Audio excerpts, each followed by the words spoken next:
Where do we start? Who has a question? The hot seat.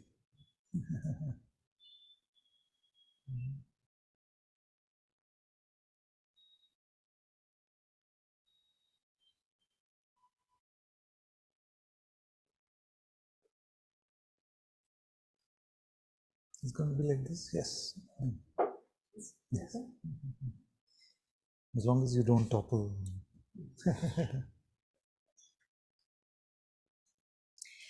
So I started to realize that,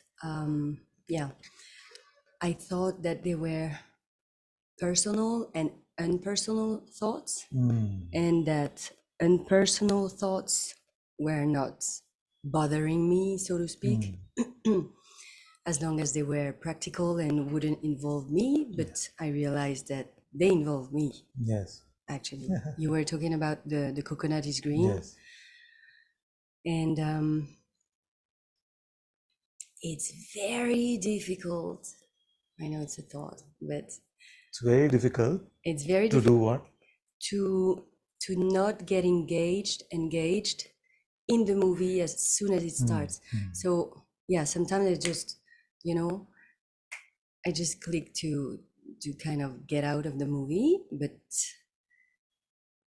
it feels that I cannot be aware of the thought as it is. And is it that I should try to do, or?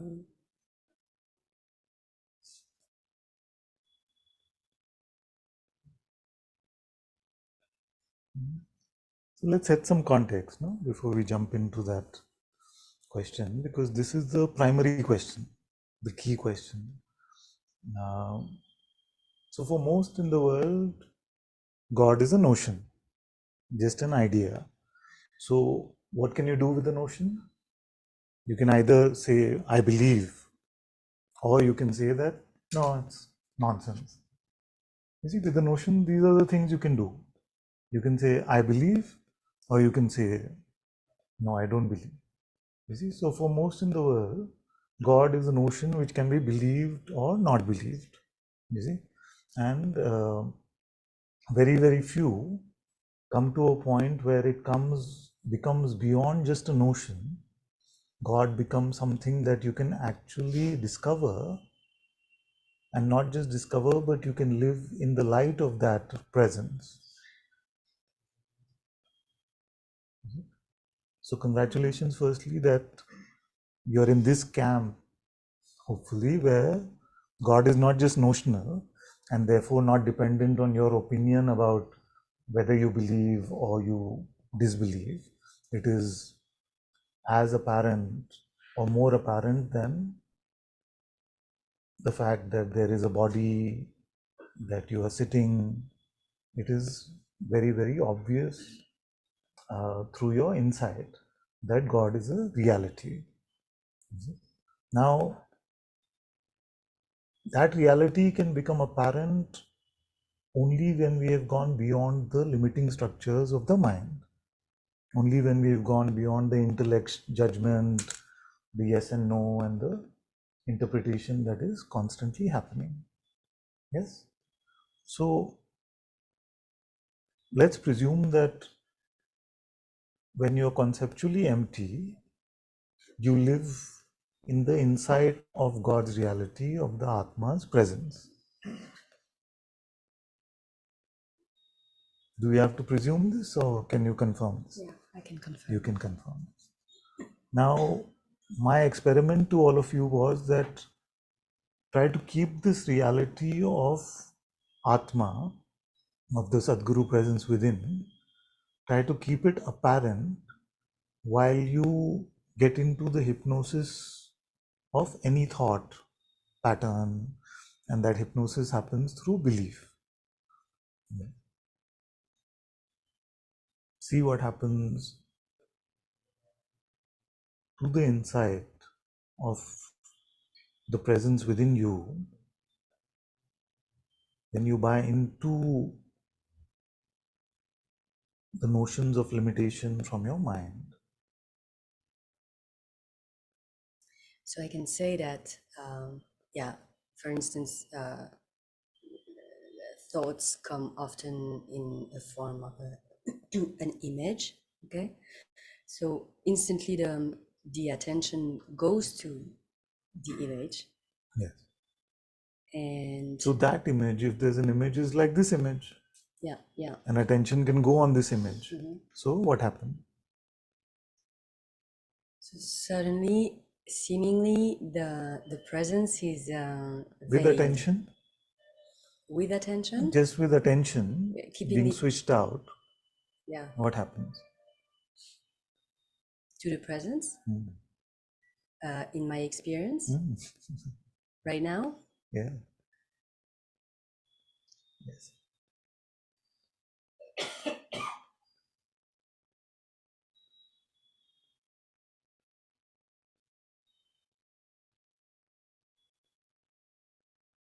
Let whatever thought or imagination present itself, and in the pure perception of that imagery, what happened?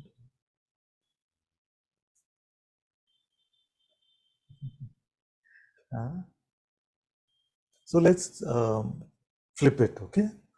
Let's say we are in upside down world where God is apparent to everyone.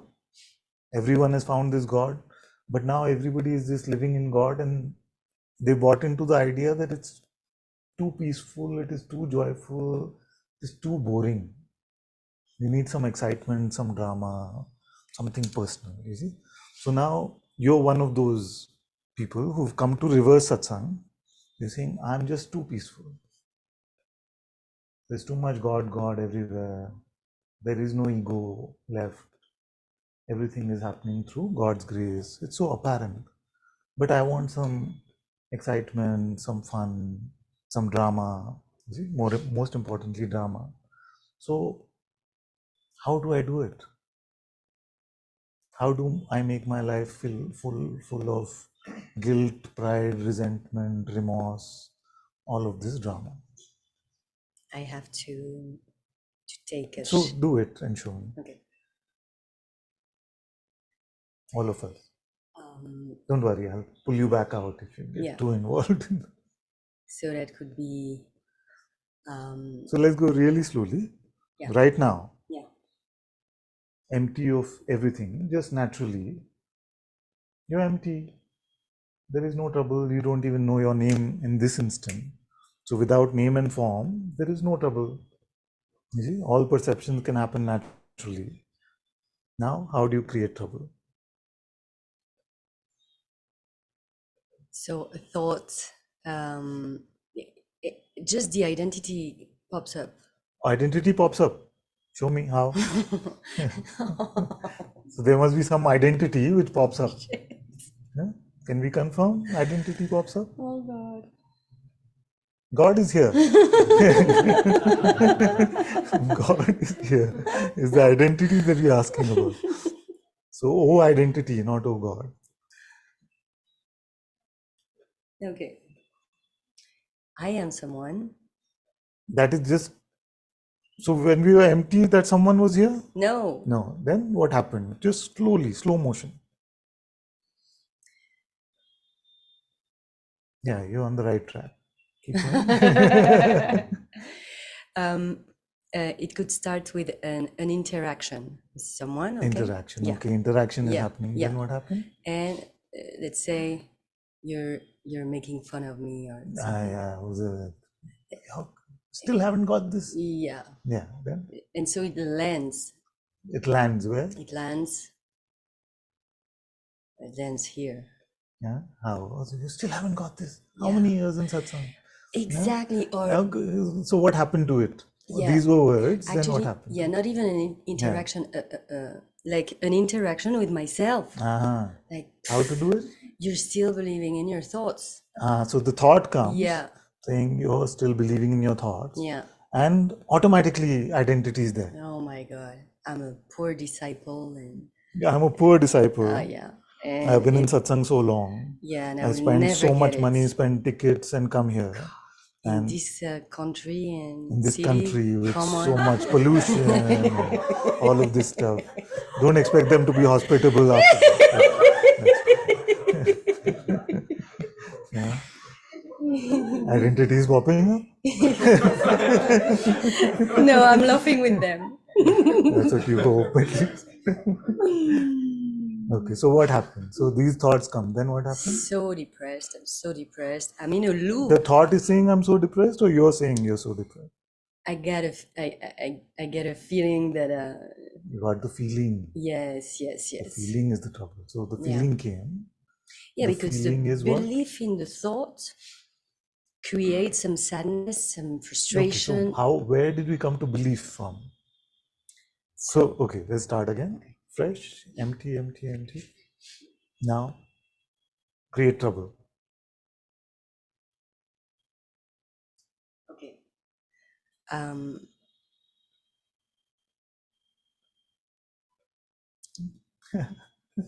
It seems to have worked. Yeah, no, a thought I'm believing in. No. So are you hostage to that thought? That there's a thought that I'm believing in. So then the thought comes inherently with belief. And if the thought had that power, then for anyone for whom that thought came, they would all believe it, no? Yeah. What is the thought? I'm gonna leave in 3 weeks or So so. I'm going to leave in 3 weeks. So if that thought came to anyone, then inherently it would have to be believed. Is it like that? The thought has that capacity? No, Okay. but it's my life. It's So there is so the thought comes, then what happens to it? The thought comes like Hulk Hogan and it's already throwing us around. A thought is a thought, which is an energy which is signifying a particular message to us, saying, I am going to leave in 3 weeks. I'm willing to look into this thought because this thought creates identity and That's what we're sadness and exploring. fear. So when the thought comes, I am going to leave in 3 weeks, does the thought inherently have the capacity to produce belief in us? No. Okay. Then where does belief come from? And there can be no identity without belief? No. So that much is clear that identity is merely a product of belief. And if the thought inherently cannot do that, then who does it? Me. So stop it. Easier said than done. Another thought. In which I believe. I think it's not. Till we come to a point where we are able to zero in on the actual battleground, we'll keep fighting the wrong battles. And then the ego will keep winning. God's light will not have a chance to shine through because we are fighting the wrong battleground. You see, the battle is happening in Paris, and you've gone to Lyon or something to fight the battle. You see, all dressed up. So you say, it's my feelings. You see? It's my feelings. It's my life. You see, but that is not the battleground. Till you identify the battleground correctly, we are just fighting a losing battle. So what is the battleground?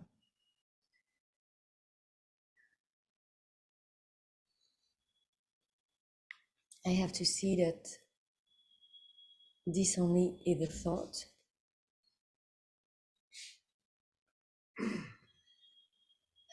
And to keep my ground in here. What is the battleground? What is the battleground? Precisely what is the battleground? What is the moment in which you lose this battle? When I take myself to be someone. What is that moment in which you take yourself to be somebody? At the moment I believe in the thoughts. So now, is this completely clear that there is no other war going on except this one. No. This is Honestly. it. So this is what happens. This is what happens. So most of us, even after a long time in satsang, you see, will not zero in on the fact that identity is a mere product of my belief in the next thought which is arising. And without identity and ego, there is no trouble in life. You see? And we will keep blaming feelings, other people, life circumstances, childhood, all of these things, romantic relationships, partner, money, health of the body, all of these things. Okay? But I am telling you that the only thing is what you are going to do with the next thought which appears to you. So can you zero in on just that? Thought by thought. Moment by moment, thought by thought. Okay, so. And the thought, of course, will scream and say, easier said than done. You see? Because it is, okay, suppose it is easier said than done. Then should we go and fight some other battle just to make ourselves feel better? No. No. Suppose it is the most difficult thing to do. You see? Then you say, okay, this is too difficult. Let me fight some imaginary idea that makes me feel better. I know what is the cause, the root cause of suffering. Which is this one, no? Or something else. Yeah. Yes. Yeah. Then that is all you have to work at. Yes. And you have to do it moment by moment, thought by thought. Cannot jump over this. So what happens is, we're coming to the first question now. So we make categories and say, no, these are the thoughts that I like. These are good for me. You see, these help me. These are practical. Because the one that is running this universe, you see, running all these planets and making our heart beat and the breath flow, cannot send an email for us. You see, and cannot write a message for us. For that, I have to become somebody, not the one that is doing the trillions of processes even in one body. That one can't send an email. You see? So what happens is that then first it's a question of capability. Can God do it or not? You see? Then the main question is a question of whether I want what he is going to do, or do I want it my way? You see? So if I hand it over to God and he makes a mess of it and I wanted it some other way, then who am I going to hold responsible? You with me still? Come back. I feel that. What do you mean by feel? No, my experience is. What do you mean by experience? Why are you changing the battleground? Okay. I follow what you say. You see, when the thief is being caught, what is the thief going to say? Hey, come, catch me, I'm the thief. Huh? So, did you see what the mind is able to do? Yeah, We are taking close to shape again. identifying the trouble, and it says, no, it's not me, it's not the thought, it is my life experience which is causing the trouble. It is my feeling which is causing the trouble. What's the problem right now? Right now. Right now. Now. Now. Now. Now. Now. Now. Is it? Nothing. Can I have a mini Ananta device? Yes, we are going to patent such a invention. Yeah, thank you. Just a clicking thing.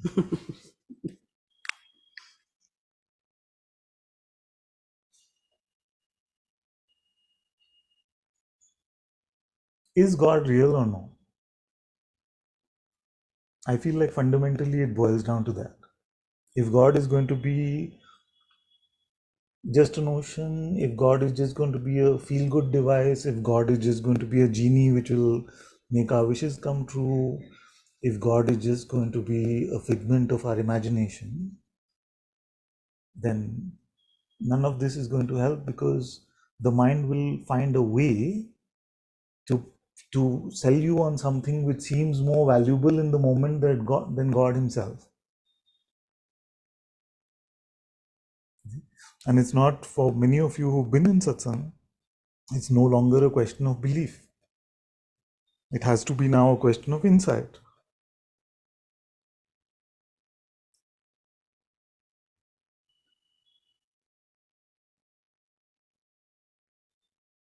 So if God is real and God's presence is apparent to you, and God's presence gets clouded, it gets hidden, when you buy into any notion, any thought, then what in the world can make you make that exchange, unless somewhere we still don't feel that what we are meeting is truly God himself? How can we exchange the presence of the highest being in the universe for just an idea which will be about an identity which is not even reality? It is not the body, not even tangible like the body. Yeah? So who wants freedom before she goes back to France?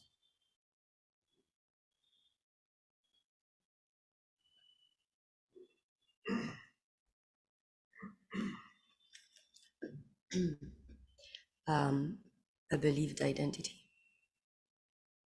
And what are you exchanging when you buy this identity? What are you exchanging? I'm exchanging like a quite shallow life. Okay. So what I'm asking is that the mind offers us this temptation. The temptation is, oh, I'm going to go back in 3 weeks. Am I really finding God? I wanted to find God before I go. And will believing that thought get you closer to God?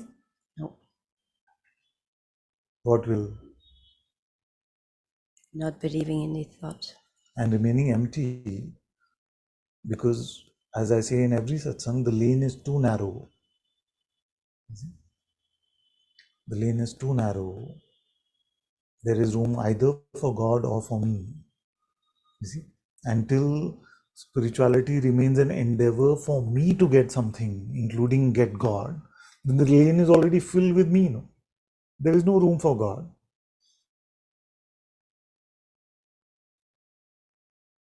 And the only way to get over yourself is to get over your next thought. Thought by thought, moment by moment. What do I need to do to get you to do this?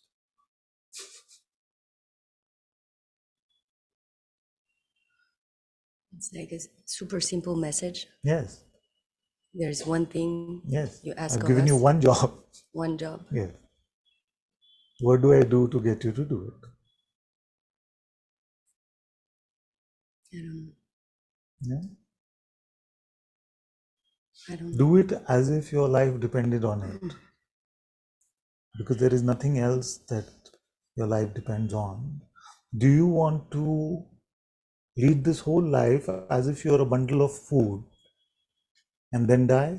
No. Don't want to do that. So the only way to not do that is to live in God's light. You see? So you must now, if the mind bothers you with the fact that I've been in satsang so long and I still haven't got it and all of this nonsense, then just say, okay, what is the one job my master has given me? You see? And if I do exactly the opposite of that job, what is going to happen? Misery assured. Exactly. So I'm not even giving you a job where you say, okay, no, I'm saying spend this life miserable.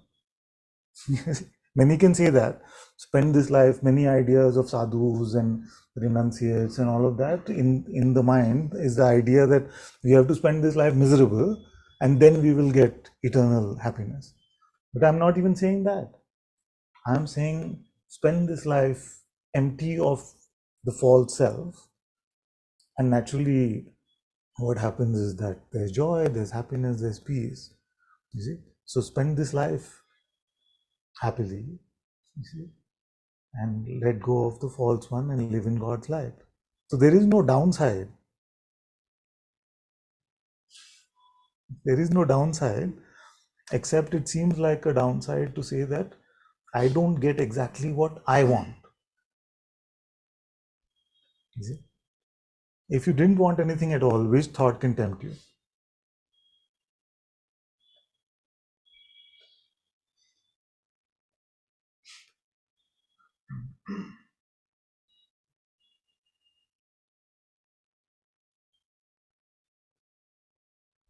You see? So grasping is suffering. Buddha said, so must be true. I confirm. As simple as that. Grasping is suffering, non-grasping is non-suffering.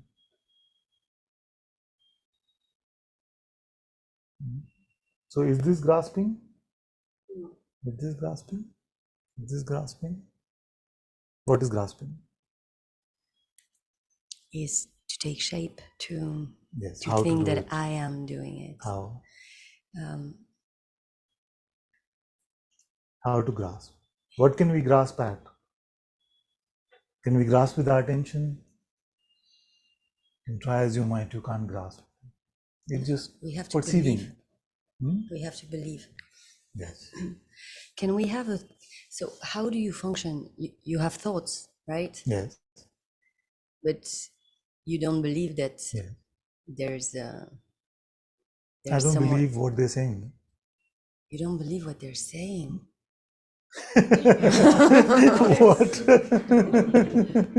You feel like I'm telling everyone for 12 years, don't believe your next thought, don't believe your next thought. But myself, I'm just No, you have thoughts because some don't have thoughts. Come on. hypocrisy of the highest level. Do as I say, don't do as I do. That's what you feel. So When you've seen me for many years, yes. does it feel like when you come to satsang, does it look like I'm thinking my way through No, absolutely these not. conversations? No. No. So then when you say that there are thoughts, the thoughts just come and go. They are not served tea, except a very few rare exceptional moments. That too for a moment or two. So how is it possible that a thought is appearing and that you're not believing in them? Because yeah, for me it's like instant grab. So try to do it. Let the thought come and instantly grab it. Don't do anything. You sit still. Let the thought be instantly grabbed. All of you try it. Let the next thought come and let it come with inherent grabbing, grasping.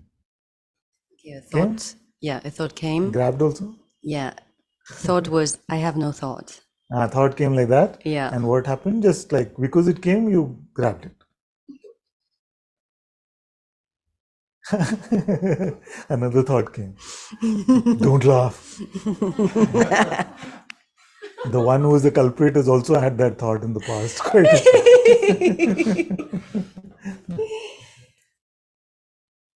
It's serious stuff. She cannot stop laughing. Okay, so I have no thought. Can be a thought that comes and go. And Without doing any work, let the thought believe itself. You sit still, let the thought come and let it believe.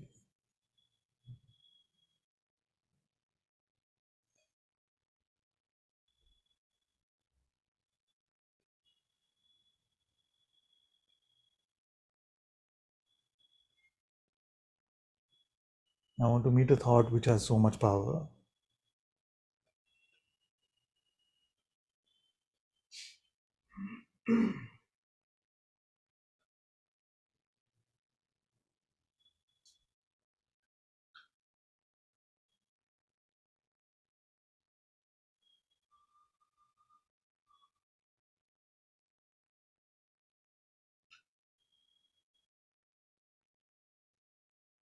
That's a long time.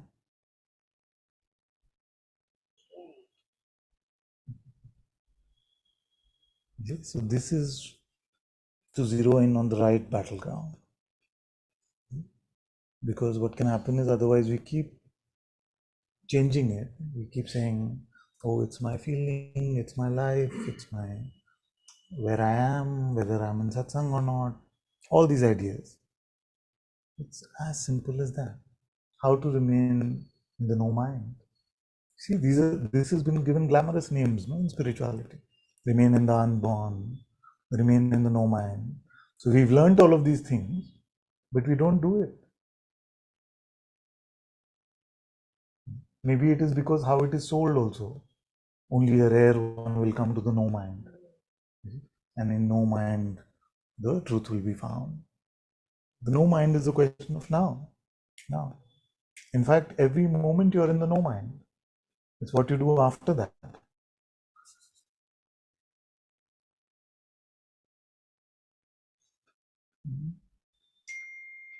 So if you keep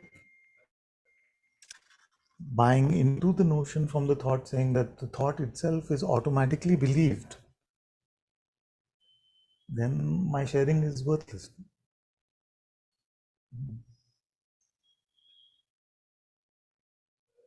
So find a thought which is so powerful that at the instant it comes, automatically it has belief also. It's like a superhero thought. Not only does it command attention, but automatically it gets belief as well.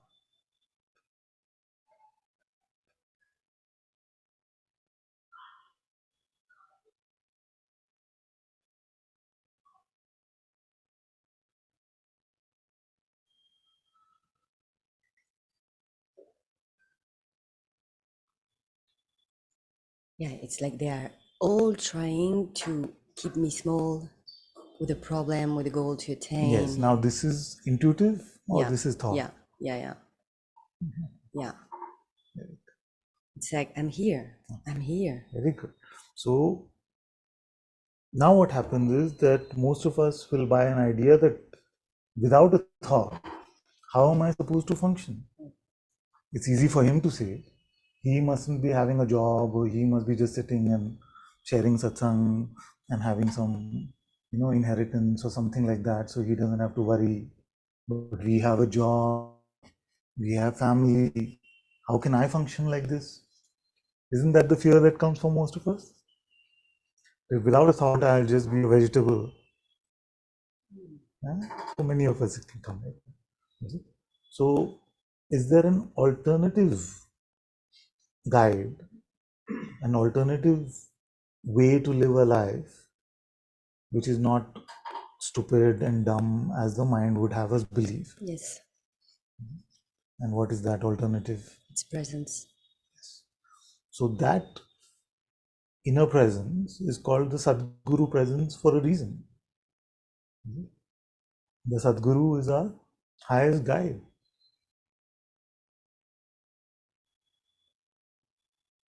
So, the greatest scientist, the greatest sportsman, the greatest everything, not that I'm tempting you with all these notions, and none of that needs to happen. But I've always said that when they go beyond the mind, they meet something intuitively, and that's where the highest solutions have appeared to them. So we replace the mind's limited ideas with the universality of presence. So it is not that we are left helpless and hopeless. In fact, that is when we truly start to shine.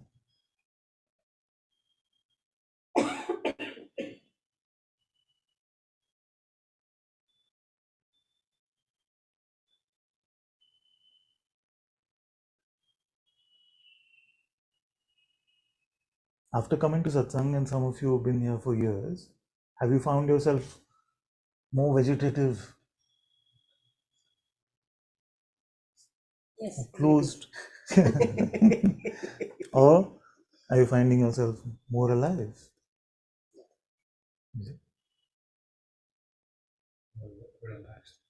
Relaxed and natural and organic, and you're not bothering about the small stuff anymore. Life has become more of ease, but does that mean you become stupid? Because that's what the mind will tell you. Without me, you're dumb. What are you going to do with God's light? God's light is not going to pay your bills. This is how it tempts us. Who's going to pay your bills?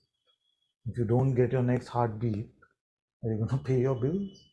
In whose light is your heart beating? What intelligence is running this world? How does a plant know which leaf to grow next? How does a bird know where to fly? Are we thinking north, north, north or south? Have you found a bird ever thinking like Rodin's, the thinker? I don't know where to go, north or south. Where should I go? They don't do it. And that's why it's such a stunning example, and I keep repeating it. When I saw this bird on TV, on one of these channels, and in the first year of its life, alone, it knew where to fly when the season was changing, in which direction to go, which was hundreds of miles away. And it goes exactly to that beach where it is supposed to land, exactly to that beach. No compass, no no calendar saying season is changing, date is coming. You see, no, nothing but intuitive intelligence. How does it go hundreds of miles alone to the beach where all these birds land? What intelligence is that? Yeah. How does the plant know the next mango I'm going to grow is going to be these many grams so that the branch does not fall? What is that intelligence which is making all of this unique beauty all around us? And what is it that we take about ourselves which is so special that this intelligence we neglect and we go to selfishness and ignorance?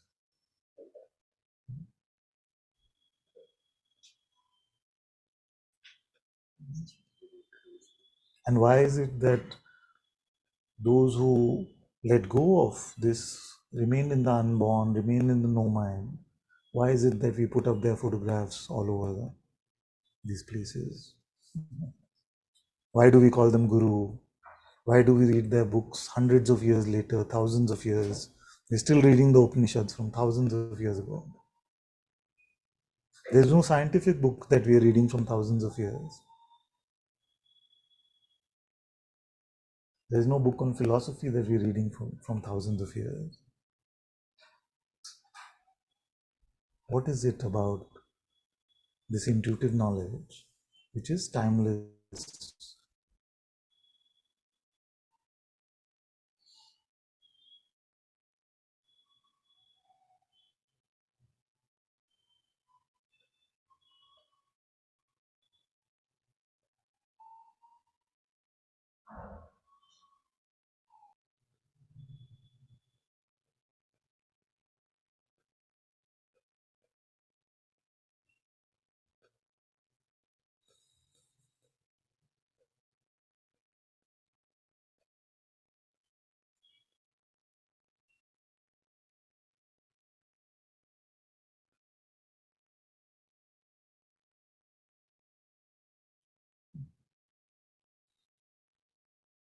So the trick is that for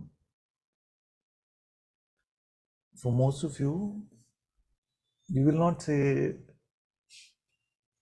what he's saying is nonsense, forget about it, there's nothing like this. Most of you will say what? Tomorrow. tomorrow.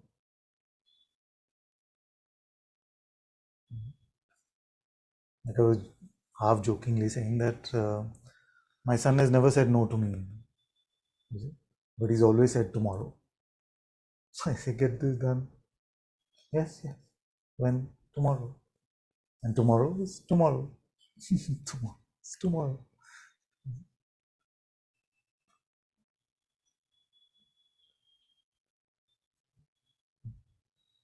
And the mind will always find some excuse.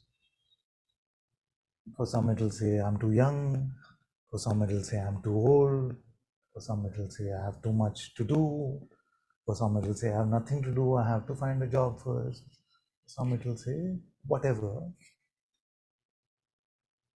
to get out of the highest possibility, a true opportunity to meet what is the highest possible in the human condition. And I'm not asking for anyone to believe me. Because if it's a belief, then one slap from life, the belief is the first to go. Belief is the first to go. And we've seen so many instances of this where those who have believed in God, but it's been a mere belief, then when some suffering, something happens in their life, they get upset and they say, I'm not going to believe in you anymore. It's just a belief. How do we move from belief to insight? I don't want to leave you with just a belief system.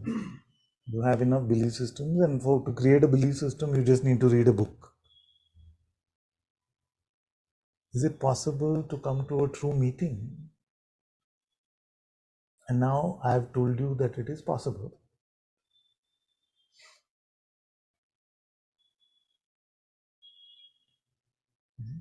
It is possible, it has happened here, and it is available for all of you.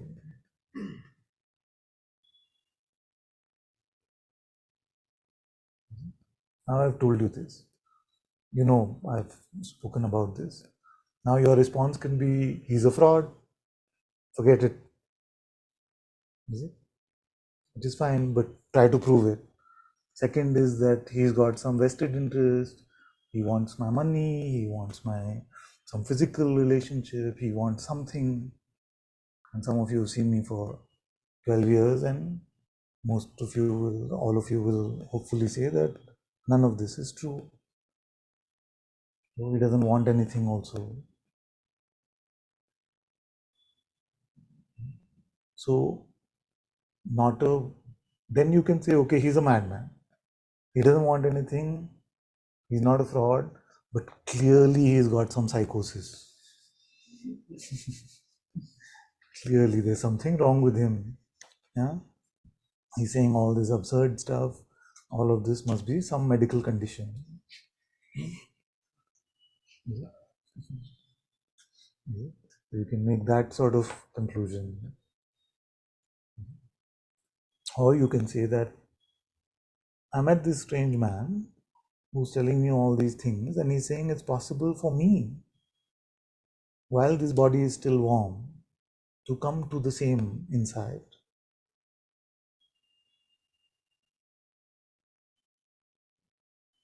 What do I lose if I try to follow the instructions, the guidance which is being provided? Okay. So you can take any of those three. You can say fraud, deluded, or I'm going to follow. But what you should not do is tomorrow. Tomorrow is another way of saying, हाँ होगा देखेंगे कभी. Which is absurd, because if I told you that the greatest treasure in this universe is available if you go and dig over there, you would not say tomorrow, you would say I better get it first before I die. Or if I said there's a wish fulfilling genie, and even if you think I'm a fraud or deluded or whatever, you will still say, let me check it once. You see? So Don't postpone, don't leave it for tomorrow, because there is no time. We don't know what tomorrow is going to bring. Whether there will be a tomorrow, we don't know.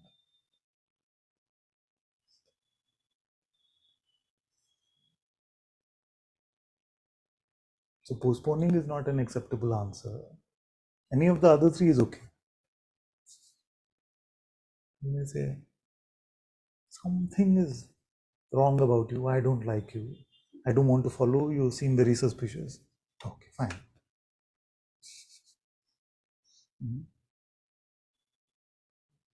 Now you may say you clearly need some help and I can give you a good doctor's number. You can say that. And I say, okay, thank you, that's fine. But you can't say, yes, I trust you, I hear you, and I want this also, but tomorrow.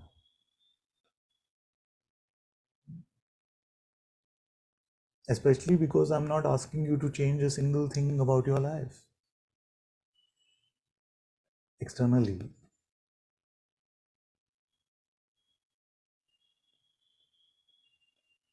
I'm only asking you to empty the room for God within you. Outward activities and events can continue to happen.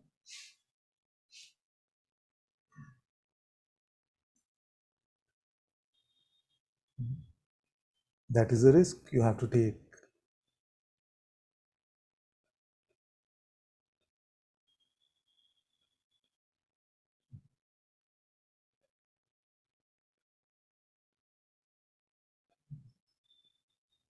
But don't think that what you're being pointed to is just some source of light, although we talk about it as light. You see, like a light bulb is sitting there. You come to that and your life becomes happy. You see? Or some like force like the sun or moon, you see, or electricity. Because we hear sometimes the problem of this kind of direct satsang is that we look at this as some sort of just scientific discovery. Oh, we look within and we find the presence, and this presence is like a light. Oh, nice, good, good. And who's aware of this? Oh, there is awareness which is unfathomable. No color, no shape, no size. Ah, nice, I discovered it. So I am the spiritual Einstein. You see, I've come to a great discovery. It's not like that. Who are you discovering? Whose presence lives within you? I'm telling you that that is the highest being in this universe, the source of all creation, the light of life itself, the most intelligent being,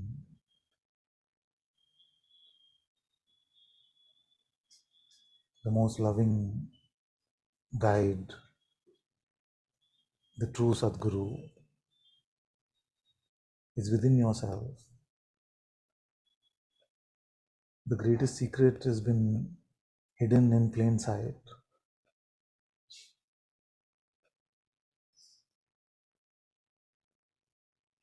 So learn to trust that presence, be devoted to that presence, love that presence, be humble,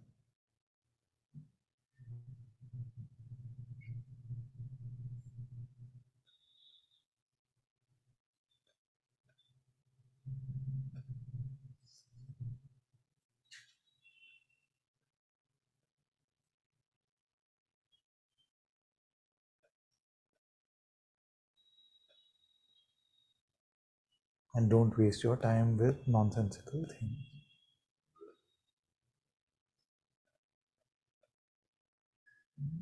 Because this tomorrow, as Kabirji said, पल में परलय होएगी बहुरी करेगा कब. It's not about homework. It's about this.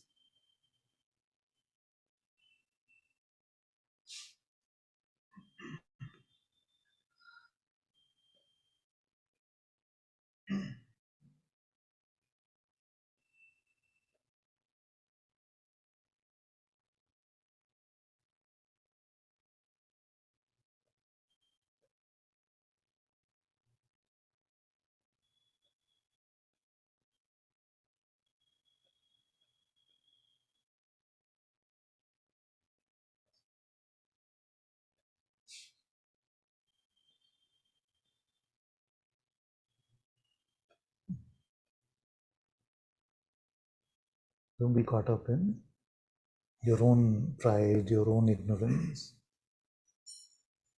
You may say, I don't believe in all this. I don't believe there's any God. You may say like that. But what if you're wrong?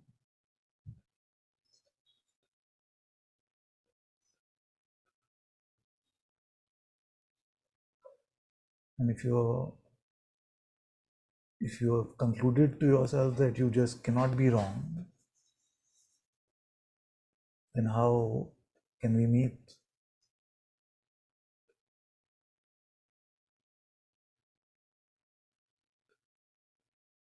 But if you're open even a little bit,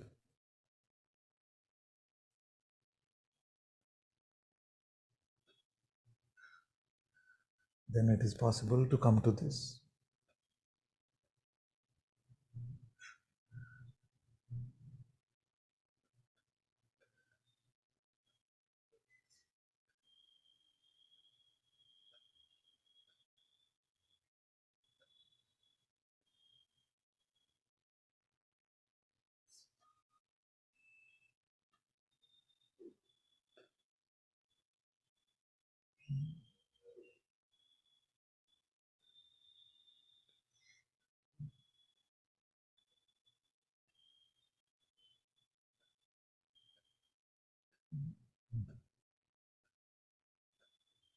So what's your next move?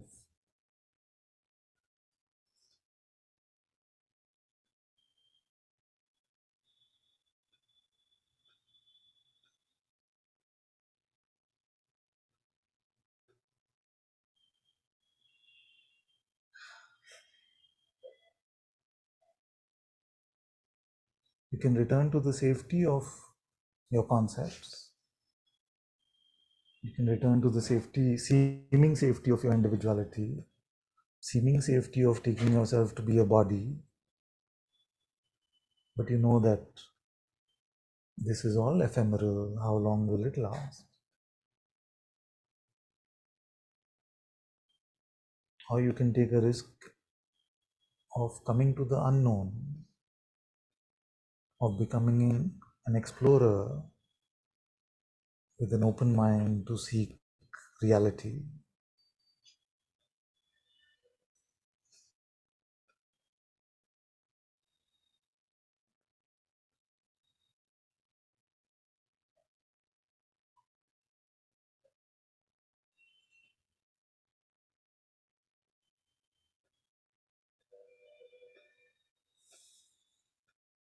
You can be a soldier defending your point of view and opinions and fighting like a soldier, or you can be a scout.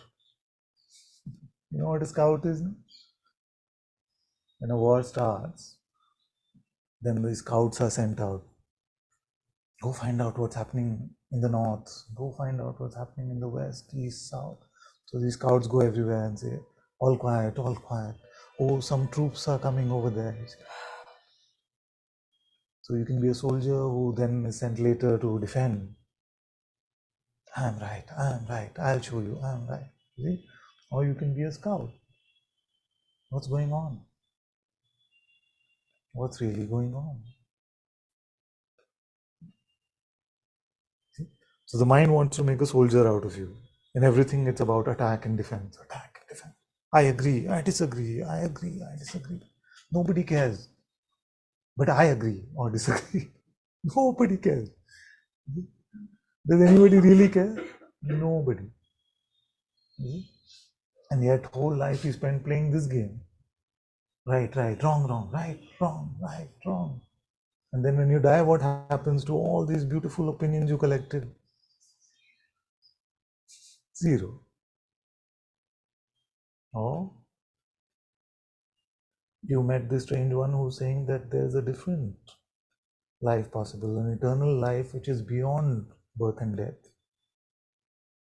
But for that, you have to let go of your pride.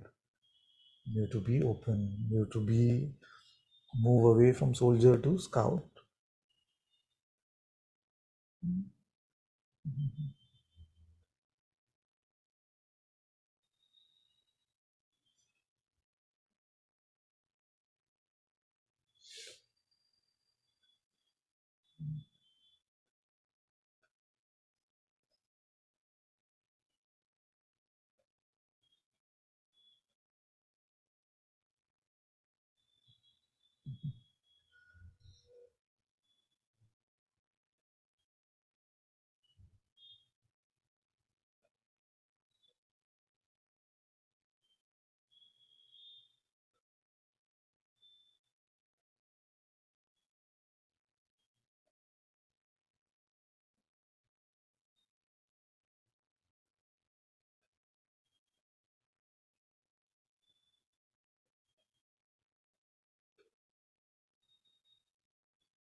Okay, thank you.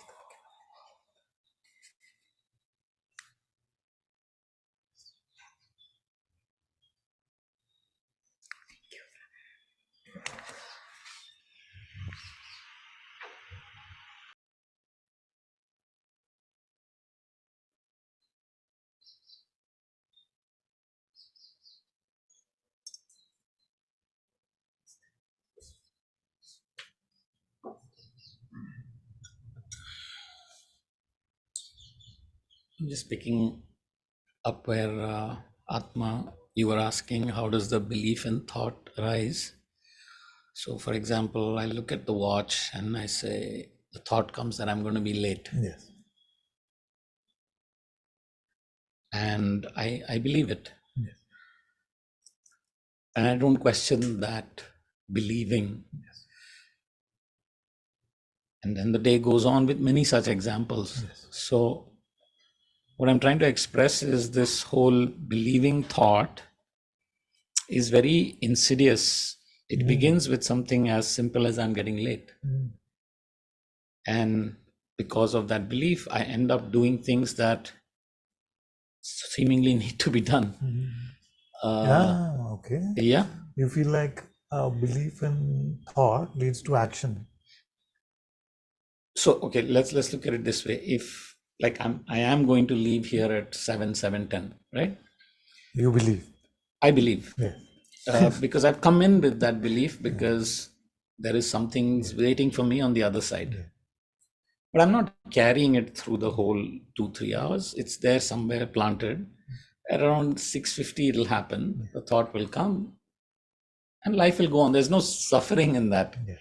Or seemingly there's no suffering. But I'm just trying to ask myself, these kinds of belief of thoughts seem to be harmless. But then the slippery slope is then the actual suffering thought happens, that differentiation is lost, right? So my real question is, am I supposed to evolve to a point where even the thought of I'm getting late, I just, because I can hear that as a clear thought. It's not I mean, I don't know if you ask me, is it coming from intuition or is it coming from thought? I wouldn't know how to answer that. So that's my kind of conundrum. Yeah. So our life just becomes such that we are empty of all these what sounds to me like pressure points. It sounds to me that there is somebody sitting there with a like a ruler, no, like a scale in their hand, saying, "Do this, do that. You're getting late. This is going to happen." You see, and the presumption is that without that, we'll make a mess. We'll be late. We'll miss our meeting. We'll miss our appointment many times. Not necessarily with you, but many times it can just be that if I leave it to God's grace, to God's will, then I will make a mess somewhere, something will get broken. Now, what that gets replaced with is that we live empty of this oppression in our head, which is constantly, it's like living with an authoritative teacher constantly.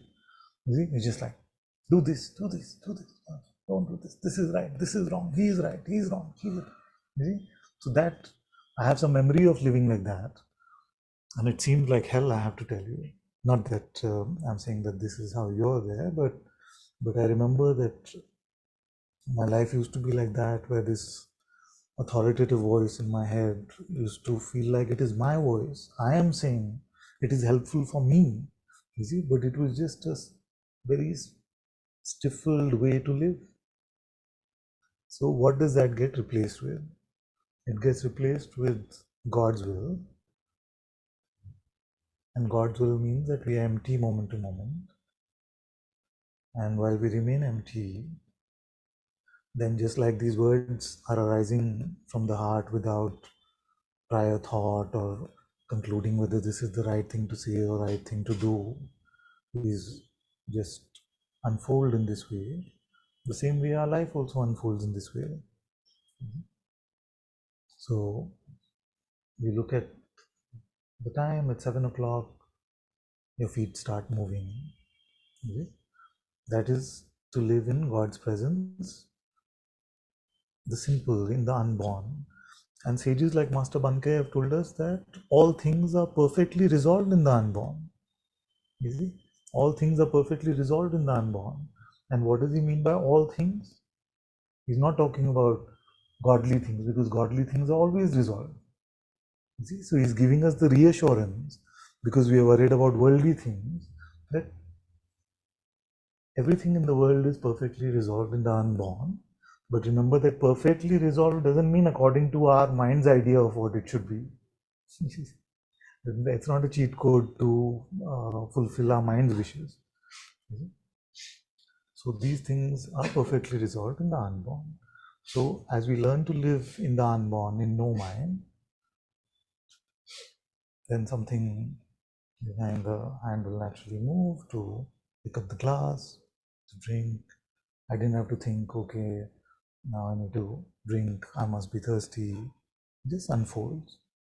The second, as we get used to living like this, then we get used to the second part of your question where you said, I can't really tell you, you will be able to.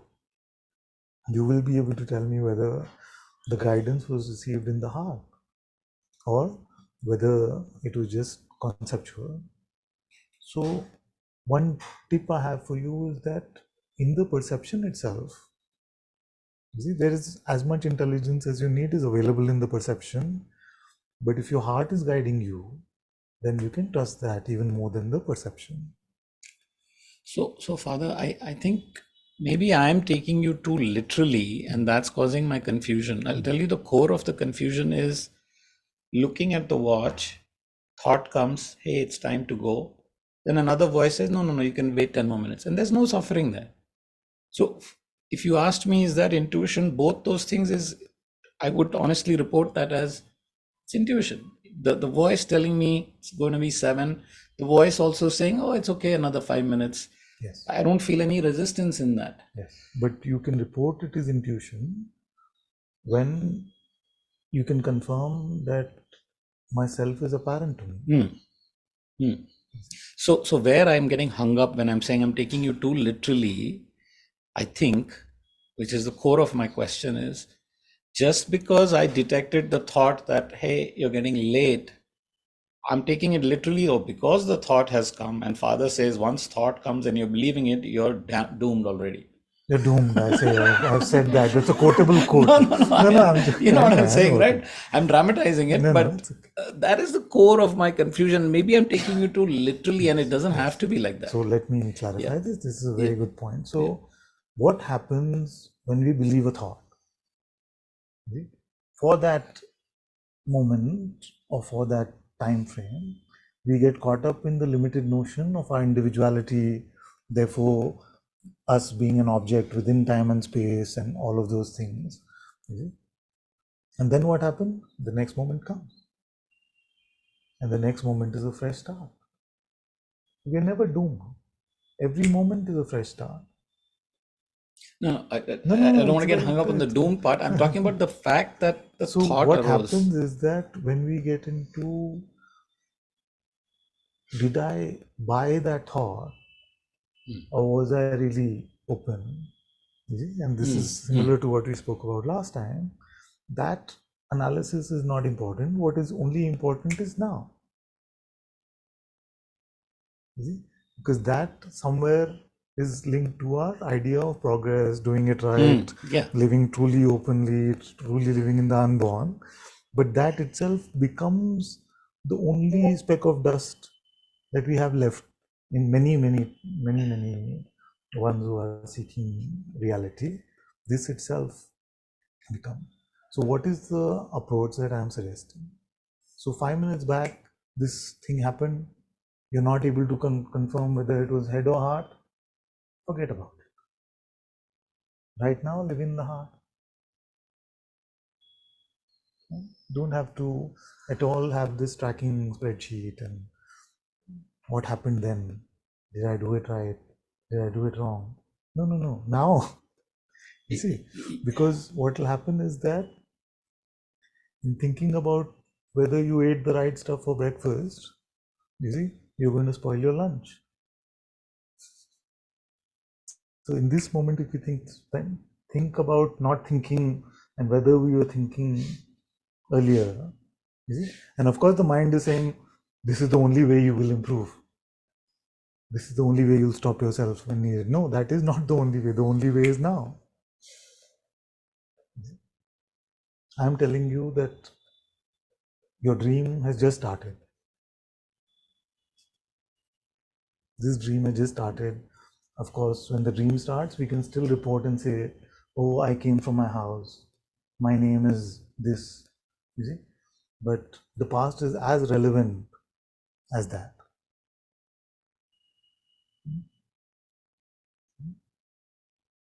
So just open moment to moment.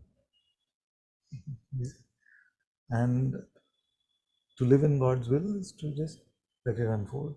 Another topic I want to look at is in relation to this very popular notion, even in Indian spirituality, about first there is thought leads to action leads to consequences, and that is karma, and then the whole cycle repeats itself.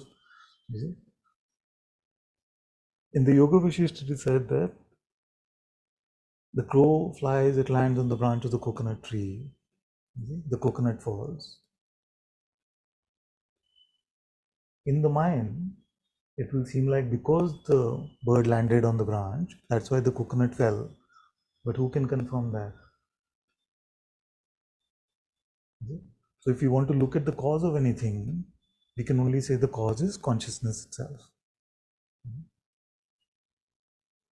Consciousness produced the thought. Consciousness believed or didn't believe it. Consciousness did or did not do. Now, consciousness does not need the thought to perform an activity.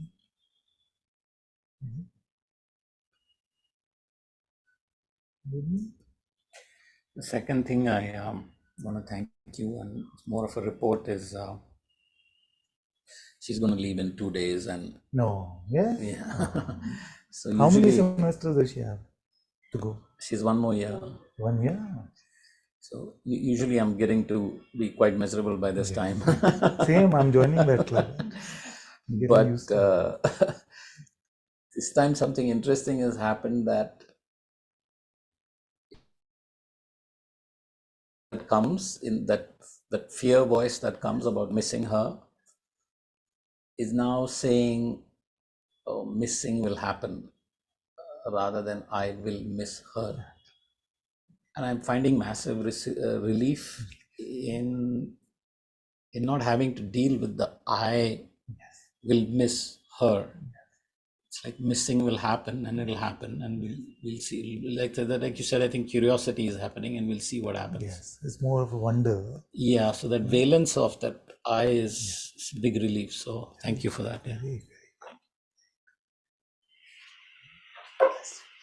The voice is saying I have to go also. You have to...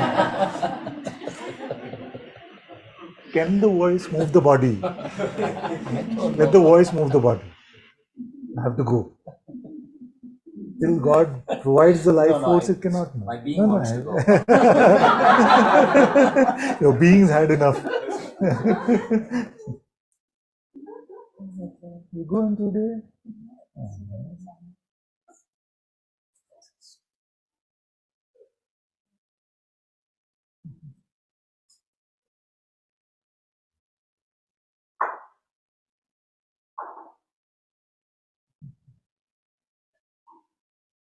See, if the door decides not to open.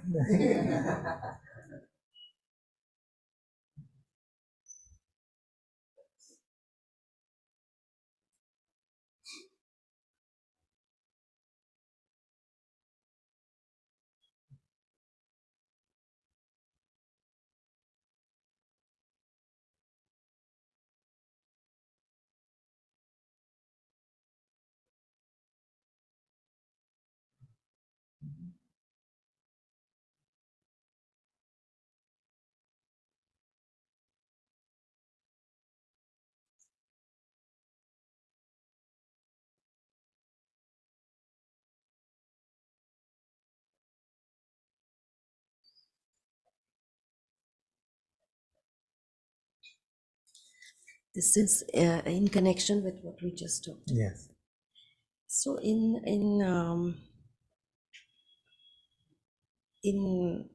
actions which yeah, when the body mind acts, and it is sometimes I think that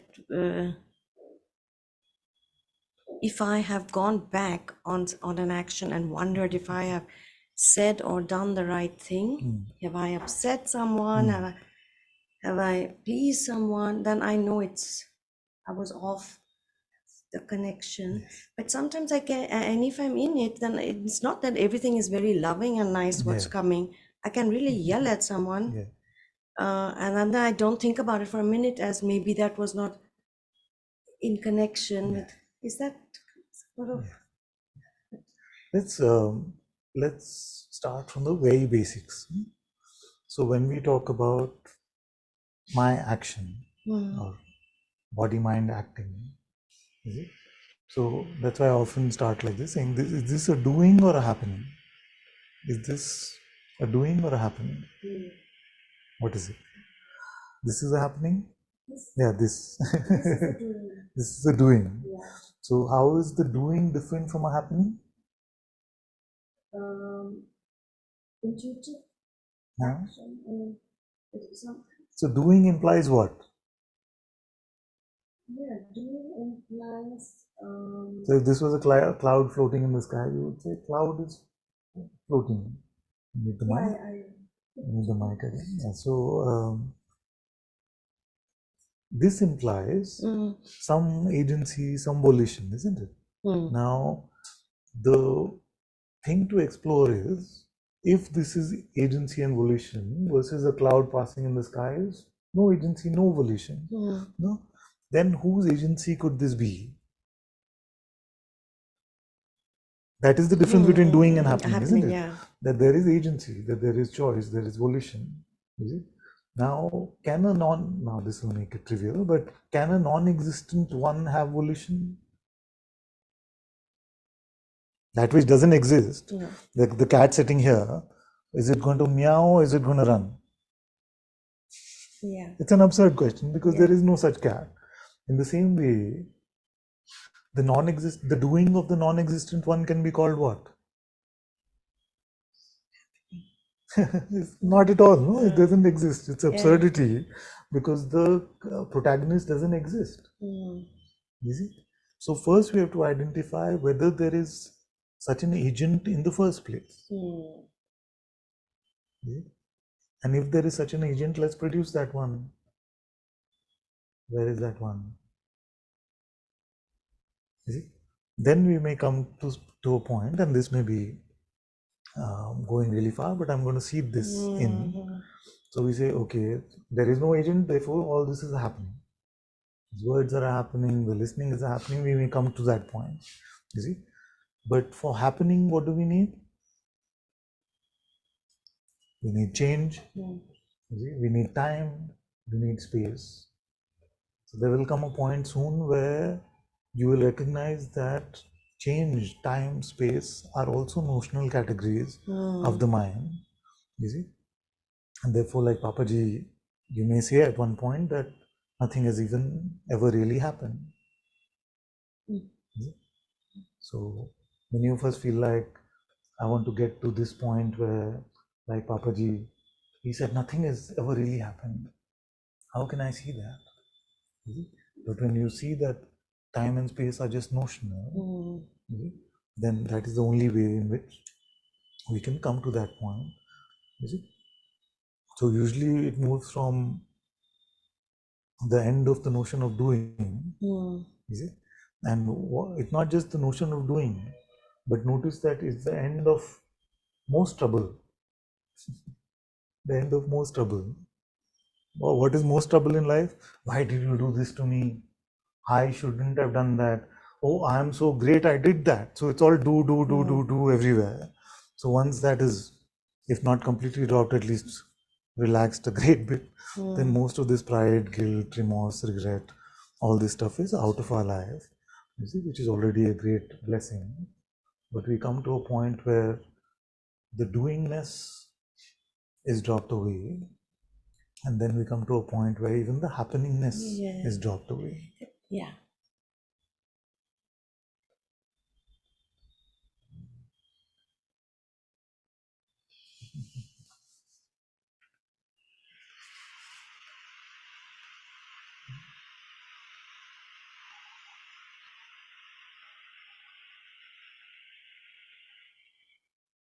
But if you make a position saying there is no doer, so who is the master telling me to do? Saying do the self-inquiry, you must not believe your next thought. There is no such agent. Then you must do the inquiry.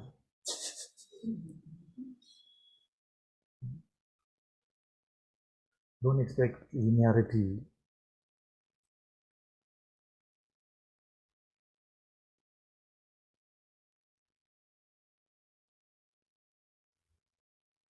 With this simple instruction you can follow, don't expect linearity, then you'll soften up about everything. Sounds so simple, but we are so caught up in our linearity. This, therefore this, but we had decided this. Why didn't you do this? It's softly, soft.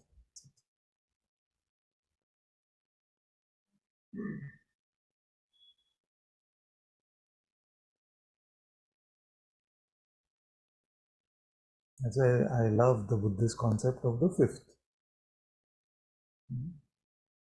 Some of you may not have heard it. So, the fifth is the fifth corner of the room.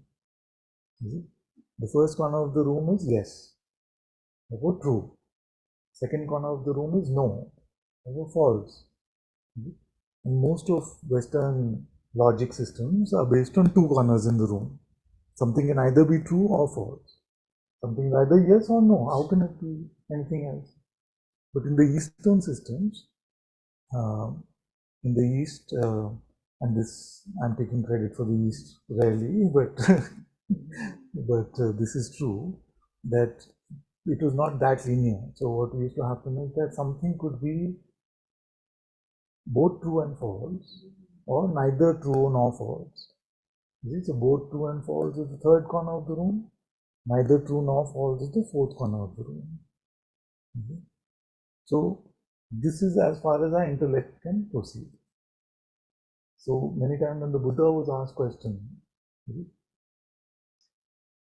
is the enlightened one reborn? And if he is free from the cycle of birth and death, how can there be rebirth for the enlightened one? You know that the Buddhists chase down babies and say this is a reincarnation of the enlightened one, although they also say that it's the end of the cycle of transmigration. So then there's a concept of the Bodhisattva who comes back to help everyone else and all of those notions. But the Buddha used to say the fifth.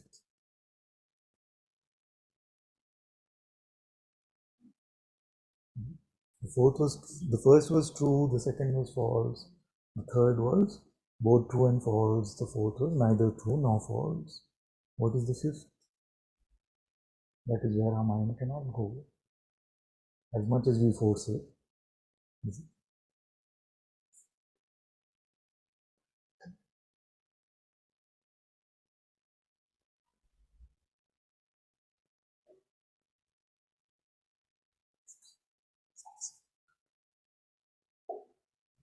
There's a small mic somewhere. And it doesn't help the room, so you have to speak, but it helps the Zoom. Okay. Don't take your time. First of all, how do I address you? Just Ananta is fine. Yeah. Or you, bro, dude, anything is fine. Don't worry. It's all good. My kids only call me bro.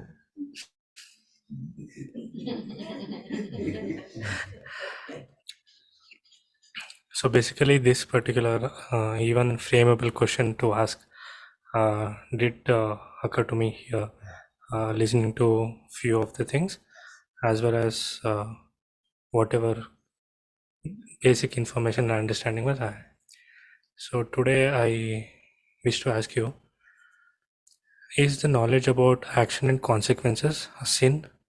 Is knowledge about action and consequences a sin? I see. It's a beautiful question to ask straight off the bat. Welcome to Satsang firstly, and just feel at home. Doesn't matter whether it's your first Satsang or 1000 Satsang. So, what is sin? Let's first look at that. And this is, I feel, applicable across all cultures, traditions, religions. So, the basic premise of all spirituality is that our life must be lived in God's will. Must be lived in God's will. But there's another path which is open to us, apparently, which is to live on our terms. You see? So God's will is available, God's presence is here, but we say, no, my way, and for most it's my way or the highway. You see? So this picking of judgment about what my life should be, where I should go, what should I do, all of that, in the presence of the supreme intelligence of God, you see, that is the error. Let's start by calling it an error. So that is an error. We err by trying to follow our limited mind than to follow the Sadguru presence within or the intuitive insight within. You see? So in what way is it possible to make that error? Right now, no error, isn't it? Right now, in this moment, you're fresh, God is living your life, your heart is beating, your breath is flowing, all perception is happening. You see? Now, suppose that you had to take charge of the situation. What would you have to do? Therefore, live on my terms, your own terms. What would you have to do? Yeah? So, sheer innocence. In this moment, we are in sheer innocence. Naturally, no trouble. You see? Then what happens? This is the mechanics of the situation. That among all the perception, everything is fine. There is no trouble perceiving everything naturally. One of the perceptions is an energy form called a thought. You see? And the mind is nothing but a bundle of thoughts. So this thought appears. When a thought appears, what can you do with it?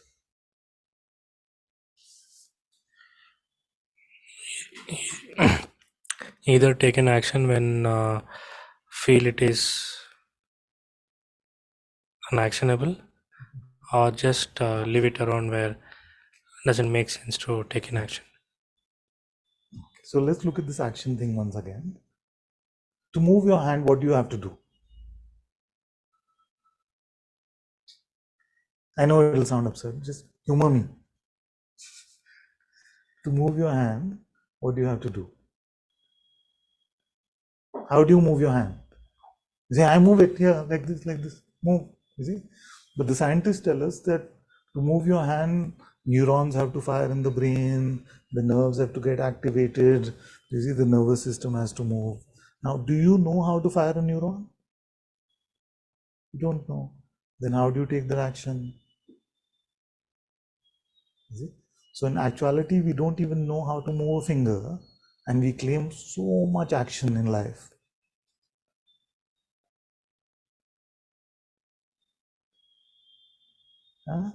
So to act based on thought is not something that you know how to do. At least here. You know here, but we'll come to that here in a moment. So here you don't know how to do. Your mind does not know how you fire a neuron. Yes, that much we can agree. So let's make it even simpler. Even before you can decide to act on the thought or not, what can you do with the thought?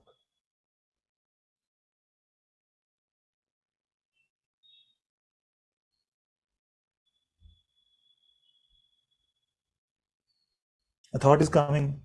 You see, you may be a Buddhist, so you may say, a thought is coming. No, no, no, I have to not pay attention to it. I have to be mindful with my breath. You see, so you try to withdraw your attention. Most spiritual practices are about trying to withdraw attention from the thought, isn't it? So chant a mantra, or pay attention to your breath, or just be with the pure perception of what is being perceived, but don't put attention on the thought.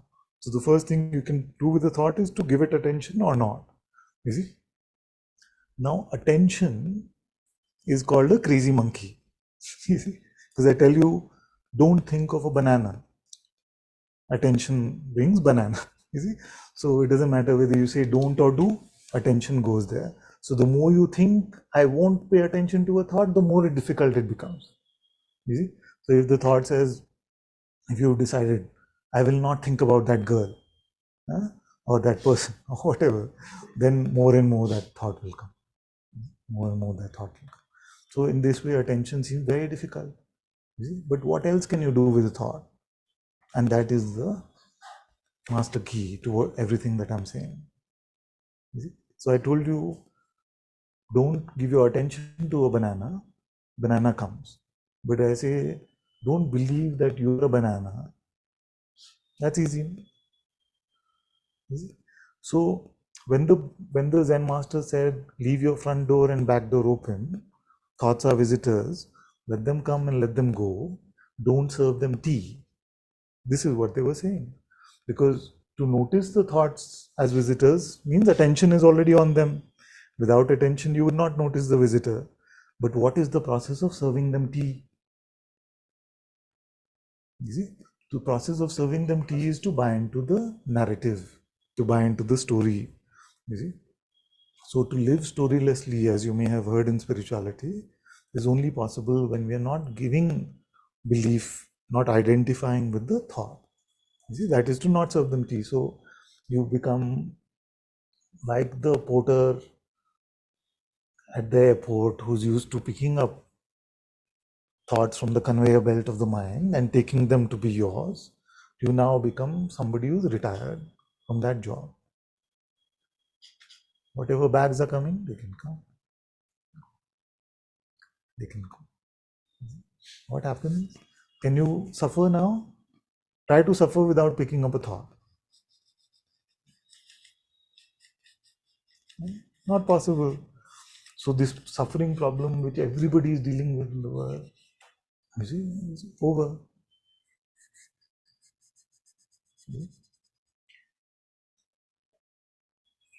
This would rather say that, like, no action taken will anyways have no consequences.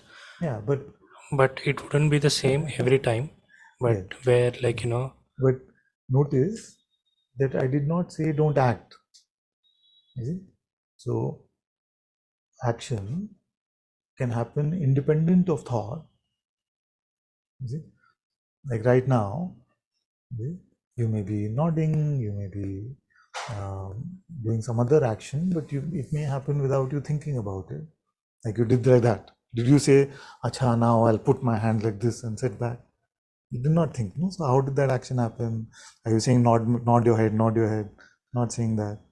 So who's moving this? Which thought? So where is the boundary between that which we call natural and that which we call I did? You see? Now I am telling you that this and all satsangs come naturally from intuition to mouth, from heart to mouth. There is no thought involved in the process. You see? So don't you think that it's fairly complicated action?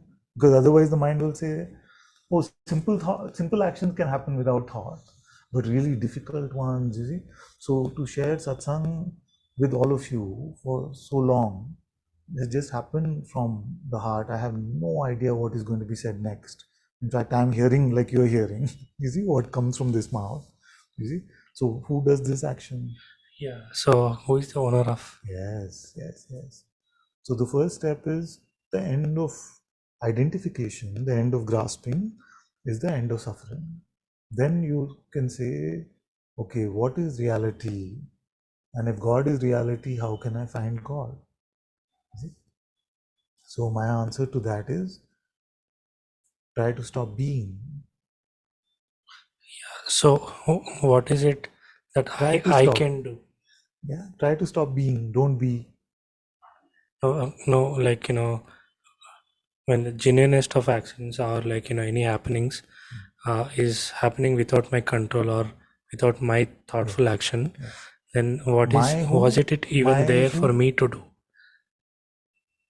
What Before we is can even conclude there? whether what are those actions without my intervention and with my intervention, we must be able to determine who this my is. Who is this my? Me? Body?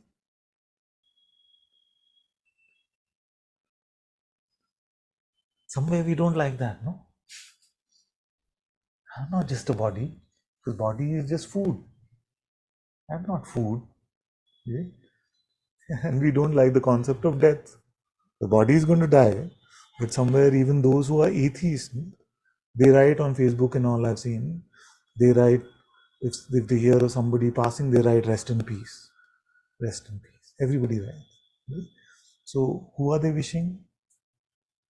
You believe you're the body, so they can't be wishing the body because body is dead. Maybe burnt or cremated or under the ground. So who are they wishing? So this notion that I am just this bundle of food or that I am going to die, nobody likes. Even though they may be atheists, may not believe in God, but something already knows in the heart that there's something more to me than just this.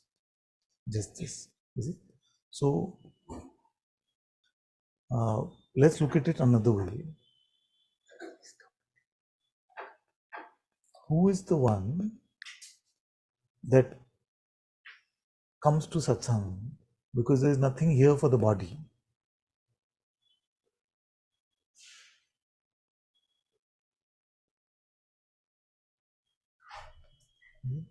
If you really believe that you are just the body, then why would you come to satsang? Nothing here for the body.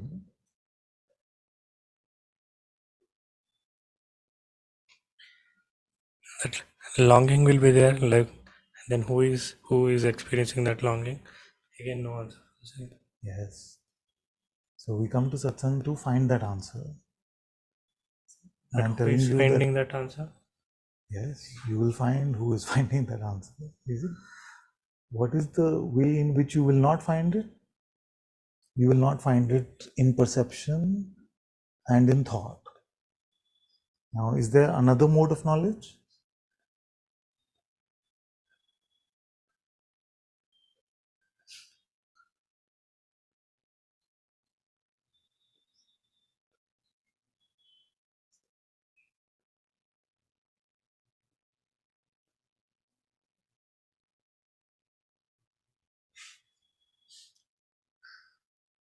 Besides perception and thought, do you have anything else? That is where when I Because don't. even if you know Vedanta 101, no? It says everything in perception is Maya, it's unreal. So discard it. And thought is also perception, so discard it. Then what are you left with? After the first lesson in Vedanta, what are you left with? Yeah.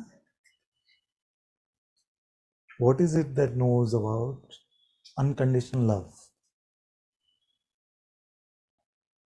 Do you need a thought to know that you love your beloved or your parents or your children? You don't need a thought. Do you need to perceive something like the feeling of love has to be there constantly? No. And I often say that With our children, many times it is anger, you see, and still we know that we love them. What is that knowledge? What is the source of that knowledge?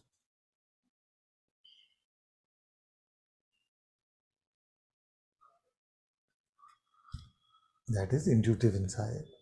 So the same place where you know intuitively about unconditional love, there you will find your true self as well.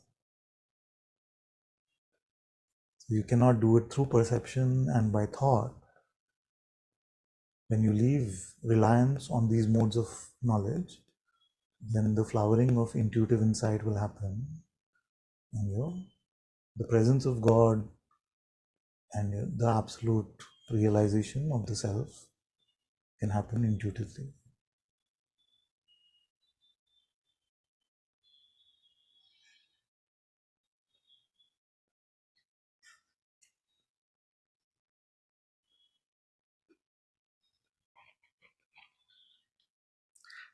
Another thing which I wanted to ask, for example, my interest to come here was to ask this question, but then the action and consequences superseded this question, right? So in one of the satsang where I heard, like, the one that you mentioned about Vedanta thing, so anything and everything which has the feature of changing or which cannot stay the same is unreal or is not realistic, and something which doesn't have the capacity to change, and that is real, and that is reality.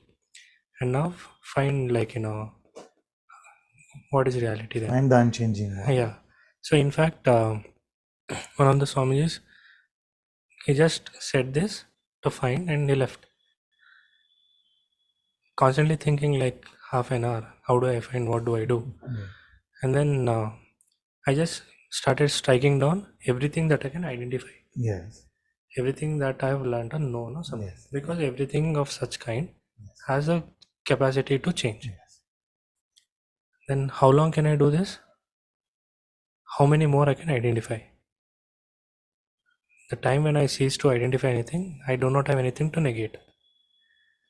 So now, like, all these years of exercise of knowing, identifying, distinguishing, and then treating it in a different way itself is a seed for all this jumble thing which is happening, and so-called identifying to something else, and this suffering can come, or not having a clarity would come, and all these things.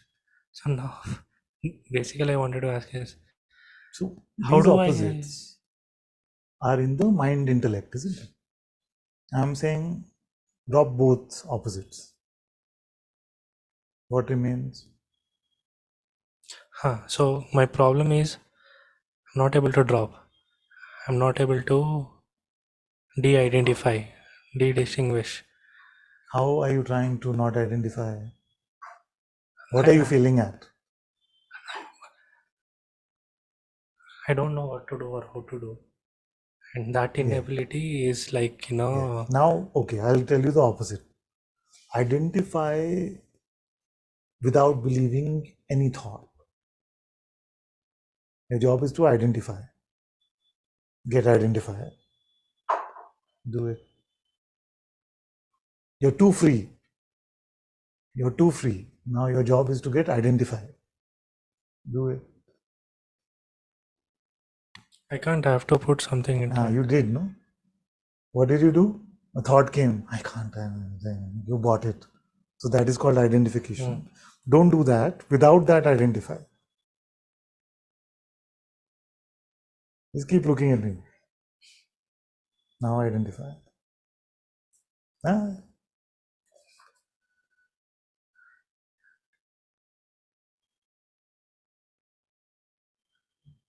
Yeah. Come back. He's not coming back. He's saying, give me a moment. I have to think about my response. Don't do that. Stay with me. Then I can't do. Stay.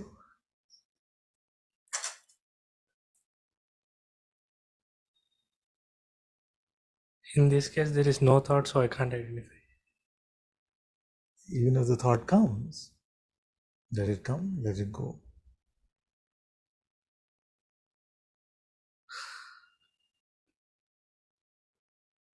Huh? Stay. You see, what is that temptation? So what happens is you feel like you've come to someone who can provide you the answer, and he's saying, don't go there. You see, don't go there. But because our habit is so much to go there, you see, and even when he's saying, no, you don't go there, it's like, no, just a minute, I'll be back. You see? Stay. Huh?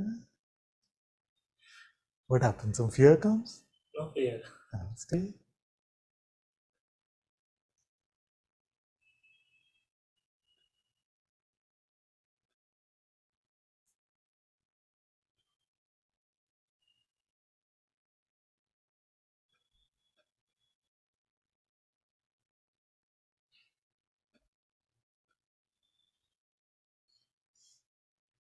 Stay.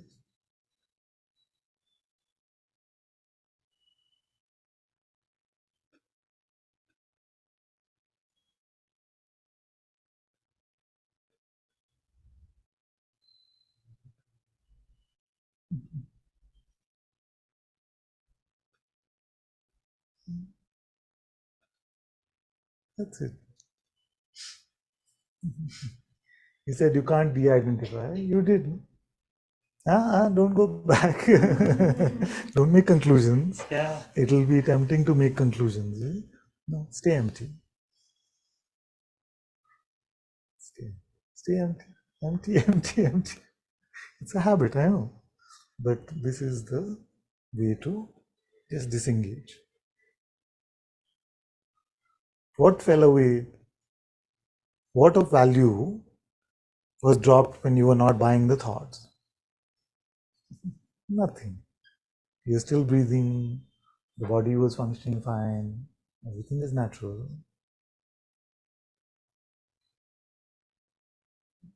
See, now that one is the trouble one. You can see it? How you switch? Don't switch. That's all. It'll tempt you from time to time. Because our habit is like that. So I've told you that the porter is retired, but because the porter is used to picking up the bag, you see? So that is the habit. And Satsang is a rehab center for that habit. Everything is a rehab for that habit. Allow you to remain unoppressed by your mind, untempted by this, allow you to live fresh, moment to moment, rather than past and future.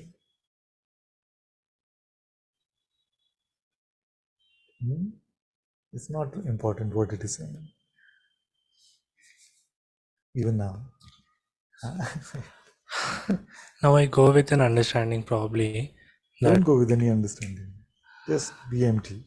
to satisfy. To satisfy what? It can seem like, you see, there's a jigsaw puzzle, and sitting with the master, we got the last piece. See? But I'm telling you that the jigsaw of this intellect is never complete.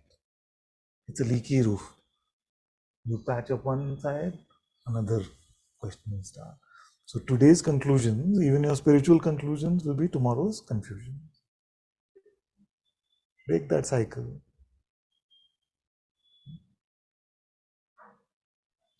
Yeah, so to break that cycle, like no action to be taken. Not action. Action means this. This is continuing organically. In the No sense, identification. yeah. Yes. So processing of that thought or Belief in the thought. yeah, Yes. action I mean to say. So then there is no consequence, and if that is the case, There is no time. So in the end of time, there is no notion of cause and consequence.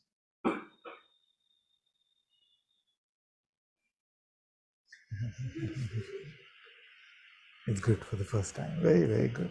Very happy. Very good. Yes.